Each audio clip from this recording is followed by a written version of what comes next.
To किसके बराबर होना चाहिए था? ये होता है Q बाई एप्सिलॉन नॉट बच्चों। तो पहले वाले चार्ज की अगर बात करें तो इसके लिए आना चाहिए था Q1 बाई एप्सिलॉन नॉट, दूसरे वाले चार्ज के कारण आना चाहिए था Q2 बाई एप्सिलॉन नॉट, तीसरे वाले चार्ज को देखो तो बाहर है, और मैंने बताया था जब भी कोई चार्ज किसी क्लोज सरफेस के बाहर लाई करता है तो कितना फ्लक्स होता है लास्ट क्लास? जीरो। तो इसके कारण जीरो, इसके कारण जीरो, जीरो प्लस जीरो। इसमें देखो अगर इंटीग्रल कॉमन ले लें तो इधर आ जाता तुम्हारे पास E1 plus E2 plus E3 plus E4 dot ds, और RHS में बचता सिर्फ Q1 plus Q2 divided by epsilon naught, यानी कि ये E नेट है बच्चों। This is E net dot ds is equal to Q1 plus Q2, इसको हम लिख सकते हैं Q enclosed, Q1 plus Q2 को डिवाइडेड बाय एप्सिलॉन नॉट। तो इस फॉर्मूले में देखो, फॉर्मूला तो एक ही है, हर जगह यही यूज करेंगे हम, integral E dot ds equal to Q in by epsilon naught. कभी कभी थ्योरेटिकल सवाल बन जाता है कि क्या ये इलेक्ट्रिक फील्ड सिर्फ अंदर वाले चार्ज के कारण है? नहीं, इलेक्ट्रिक फील्ड जो है वो सारे चार्जेस के कारण है, नेट इलेक्ट्रिक फील्ड है। लेकिन यहां पे जो आएगा इस RHS में, वो जो आएगा वो सिर्फ इनक्लोज चार्ज के कारण आएगा, Q1 प्लस Q2 जितना भी है, अगर 3 होता तो Q1 plus Q2 plus Q3। तो integral E dot ds equal to Q in divided by epsilon naught, यही एक फॉर्मूला है हमारे गॉस साहब का। अब देखना इस फॉर्मूले से कितना जिंदगी आसान हो जाता है, बड़ा बड़ा डेरिवेशन दो लाइन में हो जाएगा इससे। देखते जाओ, नोट करो इसको।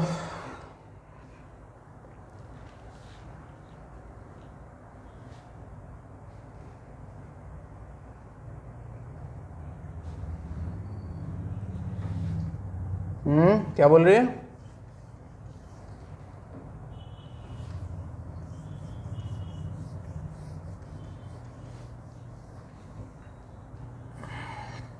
सर बोलिए। बात मतलब कुछ खतरनाक बात पूछने वाला है क्या? ऐसे डरा रहा है?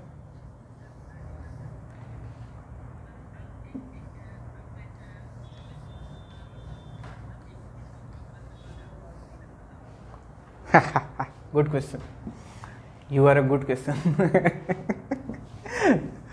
ऐसा नहीं है बच्चे, बोर लगता है, लेकिन थोड़ा इंटरेक्शन होने के बाद ये बोरियत खत्म हो जाती है। जैसे अगर मैं अकेले पढ़ाऊँ, हालांकि अभी ऑनलाइन में भी थोड़ा बोर लगता है, लेकिन अगर क्लास में स्टूडेंट भरा होता है, रिस्पॉन्स मिलता है तो फिर बोर नहीं लगता है।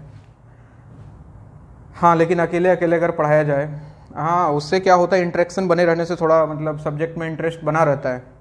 लेकिन अगर अकेले अकेले पढ़ाया जाए, इसलिए मैं ऑनलाइन पढ़ा रहा हूँ। देखा होगा शुरू में बहुत सारा वीडियो अपलोड किया मैंने, तो उसमें पागल जैसा पढ़ाता था, अकेले पढ़ाता था मैम, तो इसलिए मैं अभी आ गया। चलो थोड़ा बहुत बातचीत करते रहेंगे, लगेगा कि समझ में आ रहा है, तो थोड़ा इंटरेस्ट बना रहता है।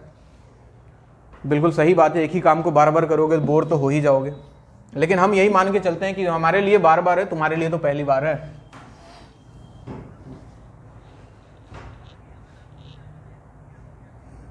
वही तो, कोई रिस्पॉन्स नहीं आता था। चलो इसका एप्लीकेशन देखो बच्चों, इसका बहुत बढ़िया बढ़िया एप्लीकेशन है। Application of Gauss law, application of Gauss law, याद करो, electric field due two point charge, सबसे पहले यही निकाल लेते हैं। Electric field due two point charge क्या होता था, याद है? r डिस्टेंस पे अगर एक पॉइंट चार्ज q रखा हुआ है, यहां से r डिस्टेंस पे अगर E का वैल्यू निकालना है तो होता था kq बाई आर स्क्वायर, यही होता था। अब देखो गॉस लॉ से इसको कैसे प्रूफ करते हैं बच्चे, सुनो क्या करते हैं। गॉस लॉ में हमेशा एक सरफेस चाहिए होता है, क्लोज सरफेस, ठीक है। तो r डिस्टेंस पे अगर निकालना है तो इस चार्ज को एनक्लोज करो एक सरफेस से। तो सोचो अगर पॉइंट चार्ज है तो इसके चारों तरफ एक सिमेट्रिकल सरफेस ले लो। सिमेट्रिकल सरफेस मतलब क्या ले सकते हैं, स्फेयर ले सकते हैं हम। तो एक स्फेयर ले लिया बच्चों, स्फेयर जिसका रेडियस r है, रेडियस जिसका r है, और क्या, ये इसको बोलते हैं गॉसियन सरफेस। कोई कोई इसका नाम देता है गॉसियन सरफेस। ये खुद से मानना होता है, जैसा भी चार्ज है उसको इनक्लोज करना है एक सिमेट्रिकल सरफेस से। इससे फायदा क्या होगा, अब लगाएंगे हम गॉस लॉ। गॉस लॉ में क्या होगा, यहां से r डिस्टेंस पे, यहां पे मान लो एक छोटा सा एरिया मान लिया, small area, suppose ds।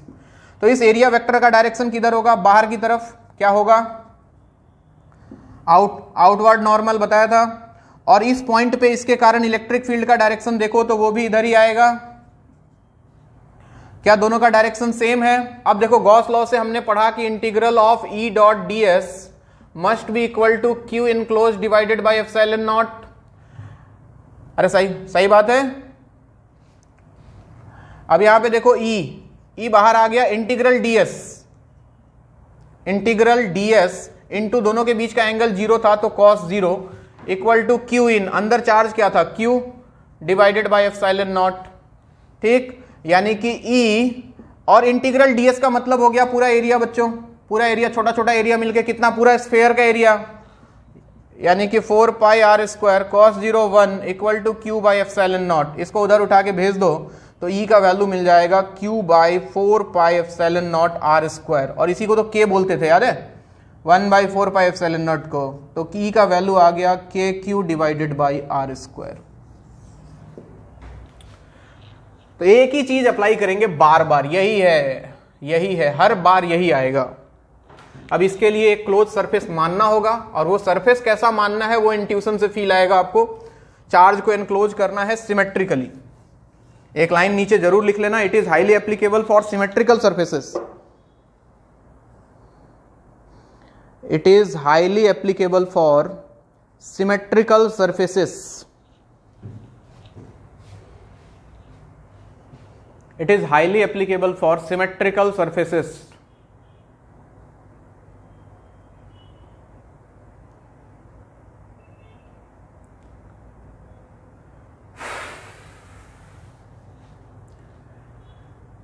Next, electric field due to line charge, infinite line charge. Infinite line charge. देखते जाओ।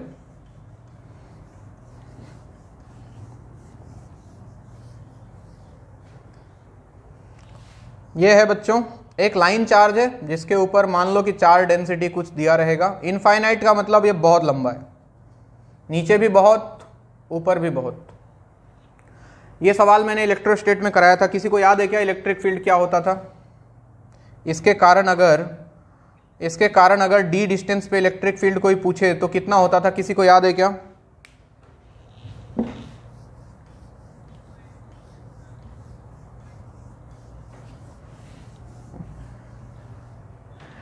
हाँ, ऐसा 2k लेमडा बाई डी आता था बच्चों। E का वैल्यू आता था 2k lambda divide by D. K का वैल्यू 1/4 पाई एप्सिलॉन नॉट रखोगे तो ये आ जाता था lambda by 2 epsilon not D, बिल्कुल यही आता था। अब देखो हम इसको गॉस लॉ से कैसे निकालते हैं, ध्यान दो। ये D की जगह मान लो R है, इसमें जनरली लोग R लेता है तो मैं भी R ले रहा हूँ। R डिस्टेंस पे हमें निकालना है इलेक्ट्रिक फील्ड का वैल्यू। इस पे चार्ज डेंसिटी दिया हुआ है, चार्ज डेंसिटी इस पे दिया हुआ है, linear charge density lambda coulomb per metre का। तो जरा बताओ इसको हमें मतलब कवर करना है सिमेट्रिकल सरफेस से। कैसा सरफेस ले सकते हैं हम? यहां पे इमेजिन करो, प्लेन नहीं बच्चे, चारों तरफ क्लोज सरफेस चाहिए होता है ना, चारों तरफ सिलेंडर लेना पड़ेगा। बिल्कुल एक सिलेंड्रिकल सरफेस ले लो, लैम्डा कूलम पर मीटर। यहां पे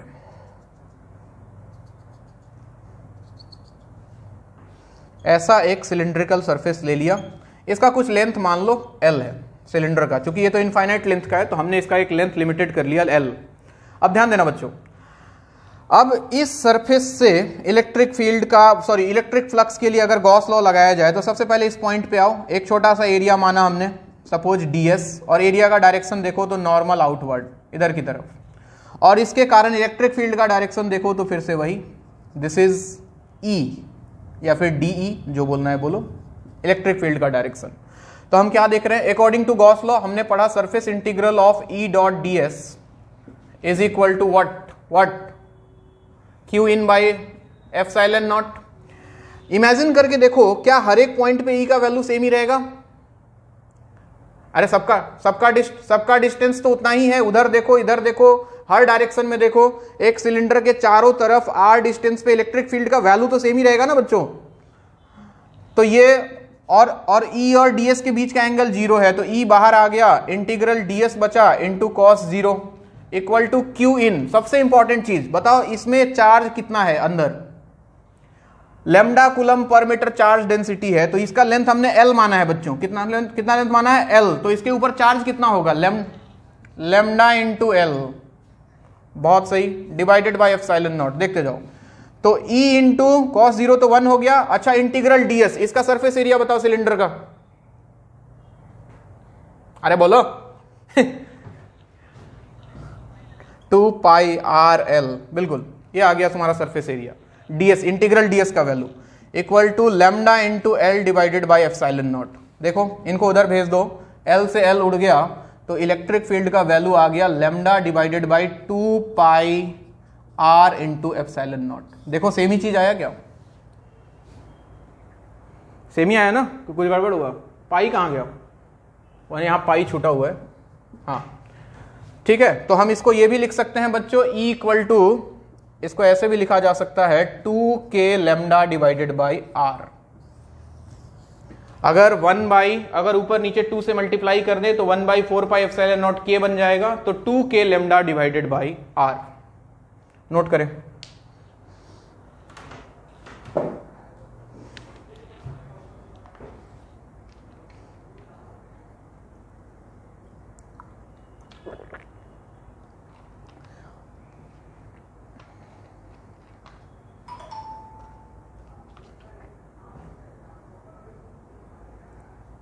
किसी के दिमाग में ये भी आ सकता है कि सर इस वाले पार्ट से कोई फ्लक्स पास होगा नहीं होगा। इमेजिन करो ये वाला पार्ट से, ये जो ऊपर वाला एरिया है, अगर इस पे देखो तो हाँ एरिया एंगल 90 डिग्री हो जाएगा बच्चों। ds इधर है और इलेक्ट्रिक फील्ड इधर है, एंगल 90 डिग्री होगा तो वो वैल्यू 0 हो जाएगा, इसलिए हम ऊपर वाला और नीचे वाला कंसीडर नहीं करते। So 2k lambda divided by d। एक और पढ़ाया था मैंने, electric field due to infinite sheet, याद है? हाँ, कितना आया था आंसर उसका? Sigma by 2f। बहुत बढ़िया, और वो कांस्टेंट होता था।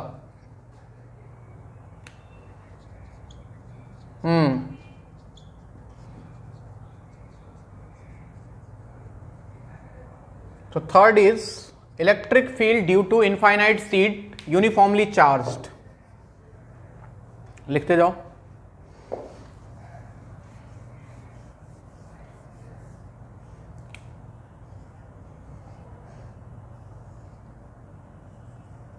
इनफाइनाइट सीट है ये, इसके ऊपर चार्ज डेंसिटी कुछ है, sigma coulomb per metre square मान लो, यूनिफॉर्मली डिस्ट्रीब्यूटेड। चार्ज डेंसिटी दिया हुआ है sigma coulomb per metre square. ये हो गया, मिटाऊं बच्चों इधर वाला?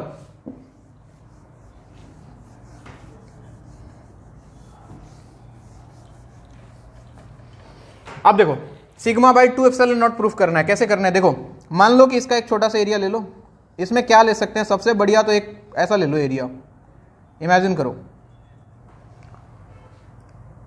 आ जाएगा, रुक जाओ।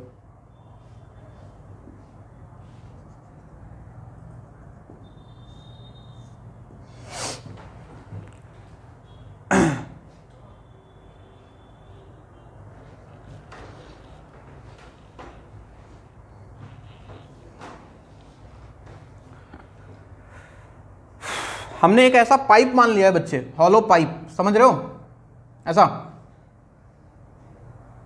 अब इसमें देखो, मान लो कि इसका रेडियस कुछ है, r है।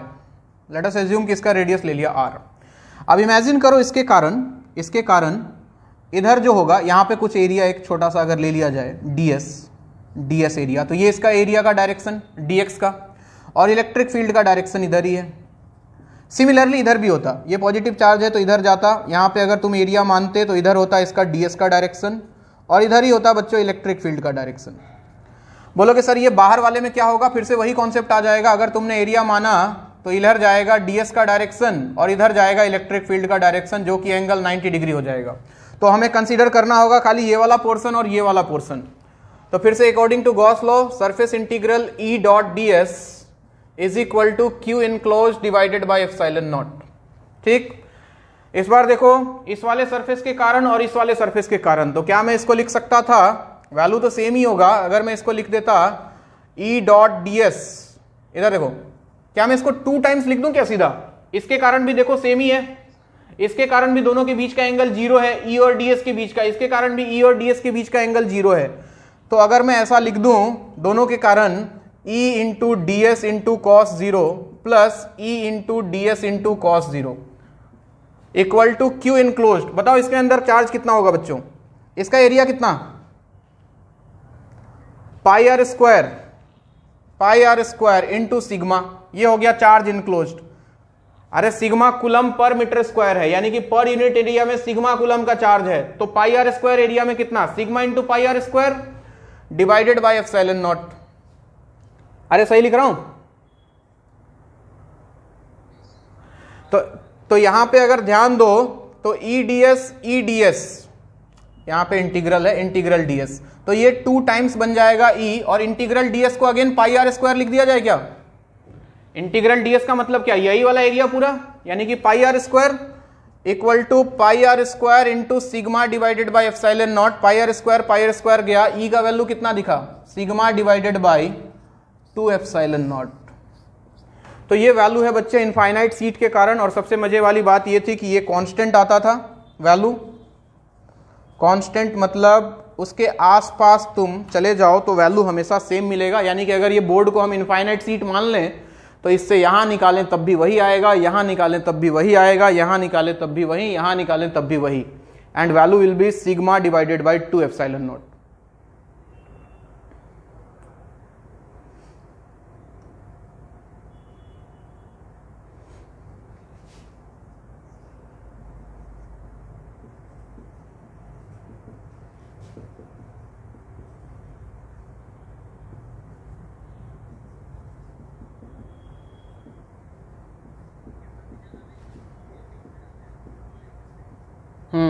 यहीं से डिफाइंड होता है बच्चे, यहीं से तो डिफाइंड होता है। एक प्लेट के कारण सिग्मा बाई 2 एप्सिलॉन नॉट, फिर एक दूसरा प्लेट लगाते हैं वहां पे, सब कॉन्सेप्ट इसी का है। चलो नेक्स्ट आता है electric field due to hollow infinite cylinder uniformly charged. Hollow infinite cylinder ये थोड़ा सा नया चीज है, ये हम पहले नहीं पढ़े, आज पढ़ते हैं इसको। Electric field due to hollow infinite cylinder uniformly charged. Hollow infinite cylinder, सुनो बात को,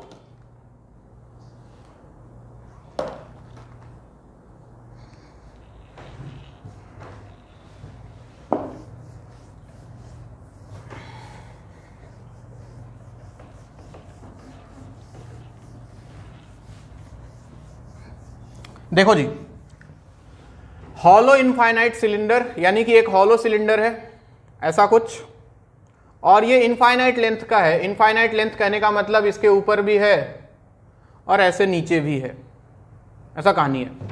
इसका रेडियस कुछ दिया हुआ है, मान लो इसका रेडियस दिया है r, और इस पे चार्ज डेंसिटी दे दिया है सिग्मा। चार्ज डेंसिटी गिवन है sigma coulomb per metre square. ध्यान देना बोर्ड पे बच्चों, ये इसका सेंट्रल एक्सिस है। आपसे बोलेगा कि इसके यहां सेंटर से r डिस्टेंस पे इलेक्ट्रिक फील्ड का वैल्यू निकालना है। अब वो r डिस्टेंस सोचो तो एक बार बाहर भी हो सकता है, अंदर भी हो सकता है। इमेजिन कर रहे हो बात को?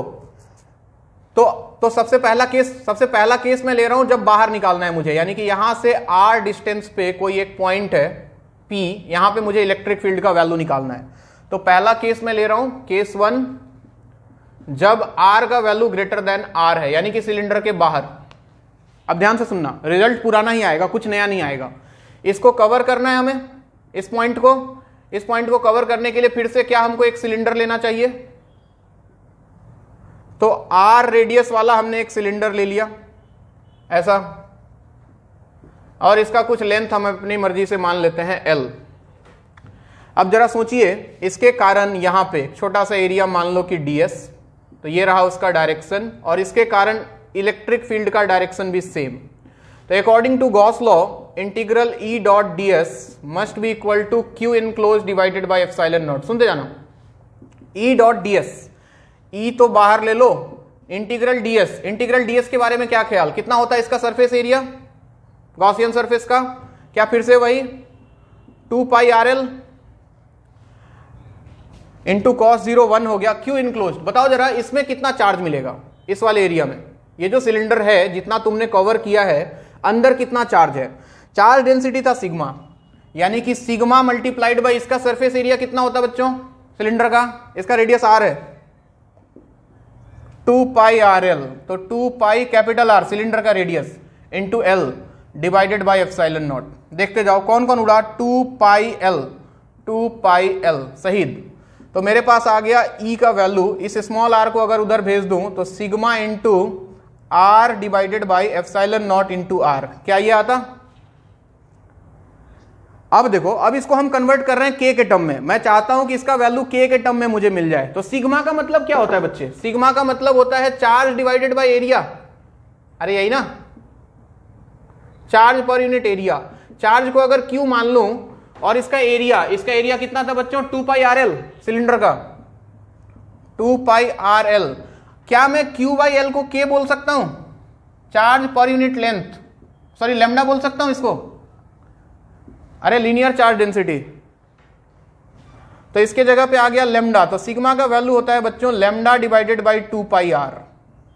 तो अगर इस वैल्यू को यहां रिप्लेस कर दूं, सिग्मा के जगह पे अगर मैं रख दूं lambda divided by 2 pi R into R divided by epsilon naught R ने R को मारा, तो E का वैल्यू देखो तो क्या फिर से सेम ही आ रहा है, lambda divided by 2 pi epsilon naught R।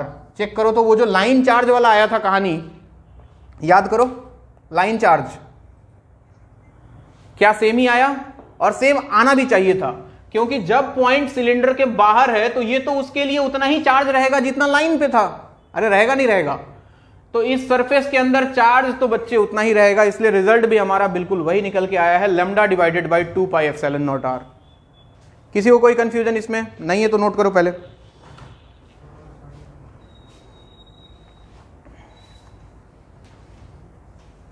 तो हॉलो सिलेंडर के अगर पॉइंट बाहर हो चाहे एक लाइन चार्ज हो, दोनों ही केस में result same, lambda by 2 pi epsilon naught R।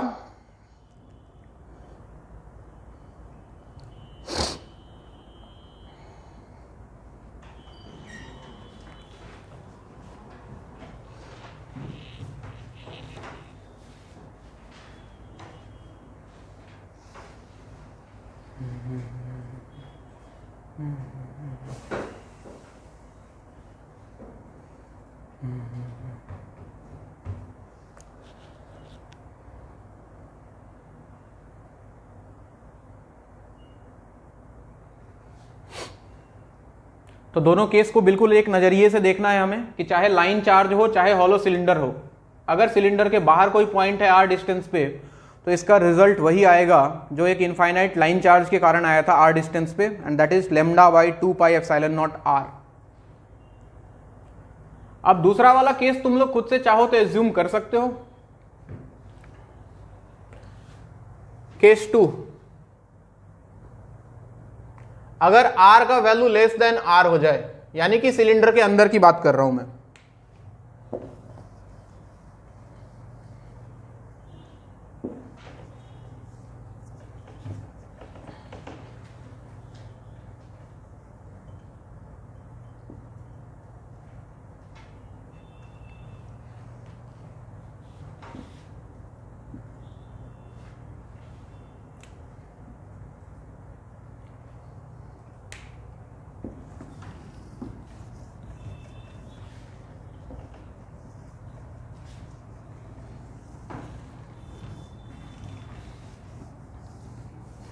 हाँ भाई ध्यान इधर। अब मान लो कि इस पॉइंट पे मुझे निकालना रहता, ध्यान बोर्ड पे देना, अच्छे से देखना, मुझे निकालना है यहां पे पॉइंट P है और ये डिस्टेंस R है बच्चों, यहां से यहां तक। तो क्या करूंगा, सिलेंडर ये अंदर बनेगा,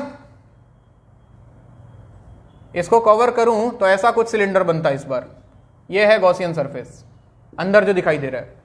तो अगर इस पॉइंट पे, अगर यहां से इस पॉइंट पे देखूं, ये अगर स्मॉल एरिया ds और इधर ही इलेक्ट्रिक फील्ड को अगर मान लूं, तो according to concept integral E dot ds must be equal to Q in by epsilon naught. E तो बाहर आ गया, ds का वैल्यू हो जाता 2 पाई RL, अगर इस लेंथ को L मान लेते। जरा बताओ Q इन कितना, एनक्लोज्ड चार्ज, जीरो। अरे अंदर मेटेरियल ही नहीं है, हॉलो है, खाली है ये, चार्ज तो पूरा सरफेस पे रहेगा इसका, तो क्यू इन जीरो हो गया, तो zero divide by epsilon naught. तो यहां से इलेक्ट्रिक फील्ड का वैल्यू भी कितना आ जाएगा बच्चों, अंडा, यानी कि हॉलो इनफाइनाइट सिलेंडर के अंदर इलेक्ट्रिक फील्ड जीरो होता है। तो अगर इसका तुमसे कोई ग्राफ पूछ ले तो बना सकते हो, ये बहुत इंपॉर्टेंट है, एग्जाम में अक्सर ग्राफ पूछ दिया जाता है इन लोग का। कैसा ग्राफ बनेगा बताओ, ये मान लो आर हो गया और ये हो गया इलेक्ट्रिक फील्ड, तो जीरो से लेके आर तक कोई इलेक्ट्रिक फील्ड नहीं है, तो जीरो से लेके r equal to capital R तक तो कोई ग्राफ नहीं रहेगा। और इसके बाद मान लो कि ग्राफ यहां से स्टार्ट हुआ और हमारा वैल्यू आया था आर के इनवर्सली प्रोपोर्शनल था, याद है, इनवर्सली प्रोपोर्शनल आर, यानी कि रेक्टेंगुलर हाइपरबोला वाला ग्राफ बनेगा ये ग्राफ। तो ऐसा कुछ ग्राफ बन जाएगा इसका, नोट करें। तो ये ग्राफ पूछा हुआ है। हाँ, तो अरे नहीं, ई का वैल्यू कितना आया था, ई का वैल्यू हमने निकाला था, कितना निकाला था भाई, 2k लैम्डा बाई, सॉरी उसके टर्म में बोलो कितना आया था, lambda by 2 pi epsilon naught r, यहां पे आर की जगह कैपिटल आर रख दो, तो ई का वैल्यू आएगा lambda by 2 pi epsilon not capital R, ये है, यानी कि ये वैल्यू इस पॉइंट पे जो इलेक्ट्रिक फील्ड है that is lambda by 2 pi epsilon naught r, यहां से डिक्रीज होगा। समझ में आया?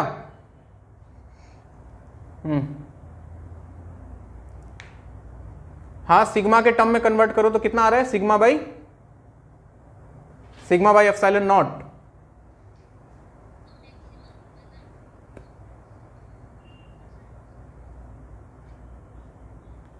सरफेस में मैक्सिमम होगा। हाँ, उसके बाद डिक्रीज करेगा बच्चे जैसे जैसे आर बढ़ेगा।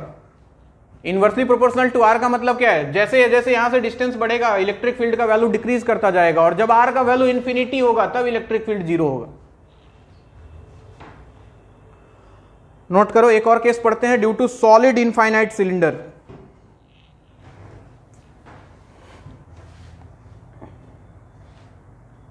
मिटाऊं इसको,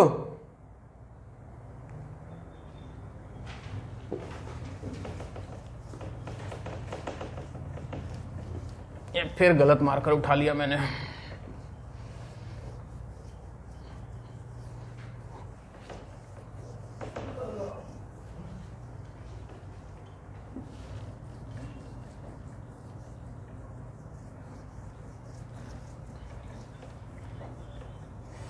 बहुत डिफिकल्ट हो जाएगा बच्चे। नेक्स्ट कितना नंबर पॉइंट होगा, कितना हो गया, due to solid infinite cylinder. इस बार पूरा वॉल्यूम आएगा बच्चों, पूरा वॉल्यूम। देखो सबसे पहले case 1, when r is greater than R, यानी कि इस बार एक सॉलिड सिलेंडर है, इनफाइनाइट है, ऊपर तक है, इसका रेडियस आर है। अब देखो इसके सेंटर से आर डिस्टेंस पे, और वो आर इस तरह है कि रेडियस से बड़ा है, एक पॉइंट है पी, यहां पे इलेक्ट्रिक फील्ड का वैल्यू निकालना है। और इस बार बच्चों जो दिया हुआ है चार्ज डेंसिटी वो क्या होगा, सिग्मा लेमडा या रो, वॉल्यूम में पूरा चार्ज होगा, तो चार्ज डेंसिटी मान लो आपको दिया हुआ है रो कूलम पर मीटर क्यूब, ठीक, वॉल्यूमेट्रिक चार्ज डेंसिटी। कहानी तो वही है, अपने को दुनियादारी से मतलब नहीं है। इस पॉइंट पे इलेक्ट्रिक फील्ड निकालना है, इसको घेर दो, मान लो कि एक सिलेंडर से घेर दिया,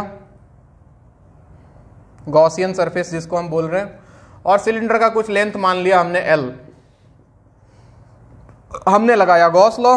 तो यहां पे देखें, अगर ये छोटा सा एरिया ds, इधर हुआ electric field, according to Gauss law integral E dot ds must be equal to q enclose divided by epsilon naught. अच्छा पहले एक चीज सोच के देखो, क्या इसका भी रिजल्ट वही आना चाहिए था जो लाइन चार्ज के कारण आया था, या फिर हॉलो के कारण बाहर था तब आया था? क्योंकि अभी भी तो सारा चार्ज अंदर ही है सिलेंडर के, पहले भी वही था, उसके पहले भी वही था, तो रिजल्ट वही आना चाहिए, ये दिमाग में रहना चाहिए। अब देखो प्रूफ करते हैं। ई बाहर आ गया, इंटीग्रल डीएस, इंटीग्रल डीएस मतलब इसका एरिया सरफेस एरिया, तो फिर से वही कितना 2 pi r L Q enclose. Q enclose का मतलब होगा इस बार रो मल्टीप्लाइड बाय वॉल्यूम। बताओ इस वाले सिलेंडर, जो छोटा सिलेंडर है जिसको घेरा हुआ है, उसका वॉल्यूम कितना, पाई आर स्क्वायर इंटू इसका लेंथ हमने माना है एल, एल सही बात, डिवाइडेड बाय एप्सिलॉन नॉट। कौन कौन उड़ गया, उड़ा दो, पाई उड़ गया, एल उड़ गया, पाई एल गया, बाकी को उधर भेजो। तो इलेक्ट्रिक फील्ड का वैल्यू दिख रहा है rho into r square divided by कितना बच्चों, 2r एप्सिलॉन नॉट। क्या मैं सही लिख रहा हूं? अब रो को कन्वर्ट करते हैं लेमडा में, फिर तुमको ज्यादा बढ़िया दिखाई देगा। रो का मतलब क्या, चार्ज पर यूनिट वॉल्यूम। रो का मतलब हो गया चार्ज डिवाइडेड बाय वॉल्यूम, यानी कि चार्ज को अगर Q मान लें तो इसका वॉल्यूम कितना बच्चे, वॉल्यूम होगा इसका पाई आर स्क्वायर एल, यही होगा। और क्या हम Q बाई एल को लेमडा बोल दें, तो अगर इसको लेमडा बोल दें तो रो का वैल्यू हो गया lambda by pi r square. बोलो, यहां रखा, रो के जगह पे रखा lambda divided by pi r square into r square divided by 2r epsilon naught. Are square ने आर स्क्वायर को मार दिया, जरा देखो तो रिजल्ट क्या फिर से सेम आया, lambda divided by 2 pi epsilon naught r. क्या यही आया था और जगह? तो ये रहा कहानी बच्चों। यानी कि सॉलिड सिलेंडर हो, चाहे हॉलो सिलेंडर हो, चाहे इनफाइनाइट लाइन चार्ज हो, तीनों ही केस में अगर पॉइंट सिलेंडर के बाहर है तो वहां पे इलेक्ट्रिक फील्ड का वैल्यू सेम होगा, lambda divided by 2 pi epsilon not. और रो के टर्म में याद रखना चाहो तो ये याद रखना, rho into r square divided by 2 epsilon naught r. Rho के टर्म में याद रखना हो तो ये फॉर्मूला, और लेमडा के टर्म में तो वही जो पहले था।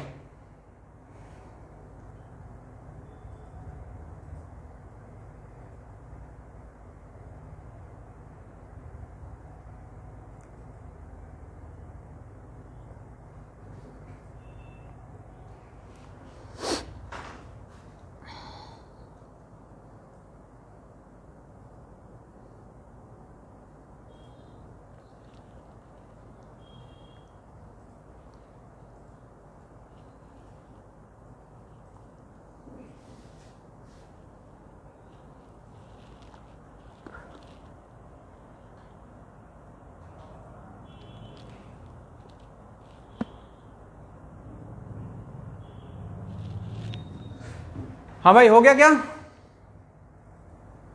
दूसरा वाला केस करते हैं, चलो। केस 2, जब R का वैल्यू लेस देन R हो जाए, यानी कि सिलेंडर के अंदर, क्या इस बार भी 0 होगा?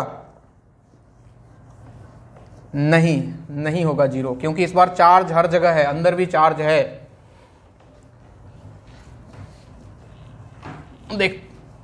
देखते हैं क्या आता है। देखो फिर से वही सिलेंडर अपना,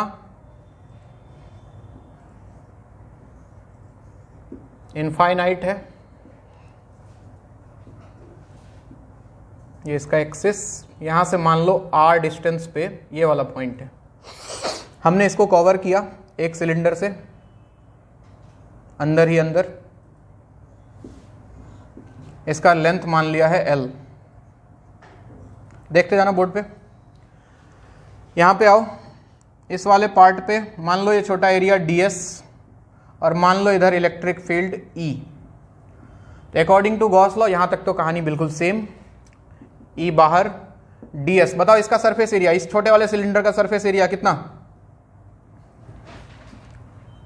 2 पाई RL।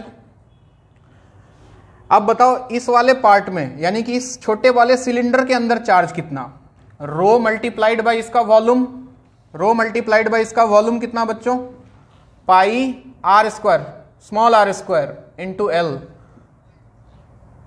क्या सही लिख रहा हूं? तो पाई गया, एल गया, पाई गया एल गया, तो ई का वैल्यू अगर आप देखो तो आपको मिलने वाला है rho into r square divided by 2r epsilon, एक आर भी गया, बहुत बढ़िया। तो इलेक्ट्रिक फील्ड निकल के आ गया rho r divided by 2 epsilon naught. यही फॉर्मूला फेमस है बच्चे, तो इसी को याद रखो, ज्यादा बढ़िया है। क्योंकि ये सेम नहीं आता है तो ये वाला चीज करने का जरूरत नहीं है। दूसरा जो इंपॉर्टेंट चीज है वो है इसका ग्राफ। कैसा ग्राफ बनेगा इस बार? ये हो गया आर, ये हो गया इलेक्ट्रिक फील्ड। अंदर देखो ई देख रहा है, डायरेक्टली प्रोपोर्शनल टू आर है। जब आर का वैल्यू 0 हो जाएगा तो इलेक्ट्रिक फील्ड 0 हो जाएगा, यानी कि ग्राफ ओरिजिन से शुरू होगा। और डायरेक्टली प्रोपोर्शनल का मतलब straight line passing through origin. ये हो गया तुम्हारा आर इक्वल टू आर, यानी कि यहां पे E directly proportional to r था। और उसके बाद तो कहानी सेम था पहले जैसा, ये जहां पे ई इनवर्सली प्रोपोर्शनल टू आर था। तो ये इसका ग्राफ है बच्चों, नोट करें।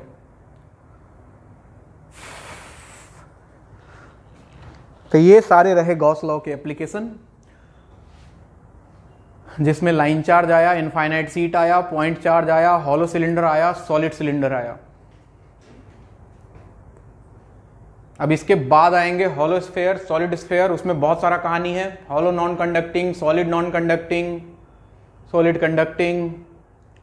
यानी कि अगला जो सेक्शन है वो कंडक्टर्स का है। कंडक्टर्स का नाम सुने हो? तो अगला कहानी जो आएगा वो सारा कंडक्टर्स के ऊपर आएगा। फिलहाल इसको नोट करो। ये हॉलो सिलेंडर, सॉलिड सिलेंडर का ग्राफ इंपॉर्टेंट है, डायरेक्ट पूछ लिया जाता है। 4 ऑप्शन देके 4 ग्राफ बना देगा। और बाकी तुमको डेरिवेशन तो आसान है, कुछ है ही नहीं, सब में एक ही तो कॉन्सेप्ट लगाना है। E d s equal to Q enclose by epsilon naught. अंदर चार्ज देखना इंपॉर्टेंट है कि अंदर चार्ज कितना है।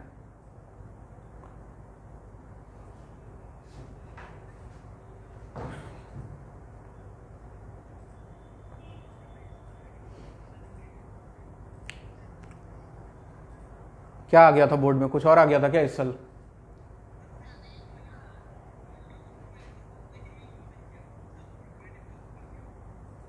अच्छा देखो है बहुत आसान, पूरा फिजिक्स एक जैसा ही है, एक ही कहानी बार बार रिपीट होते रहता है। अंडरस्टैंडिंग चाहिए थोड़ा।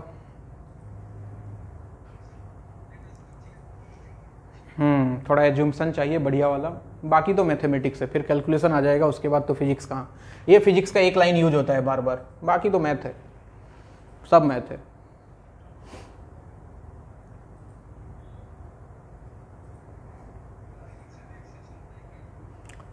फिजिक्स में एक्सेप्शन नहीं होता है बच्चे, फिजिक्स बहुत बढ़िया सब्जेक्ट है। किसी को कोई दिक्कत यहां तक? तो चलो ठीक है, आज के लिए इतना ही। नेक्स्ट क्लास हम लोग कंडक्टर्स पढ़ेंगे, ठीक है? Okay, bye bye.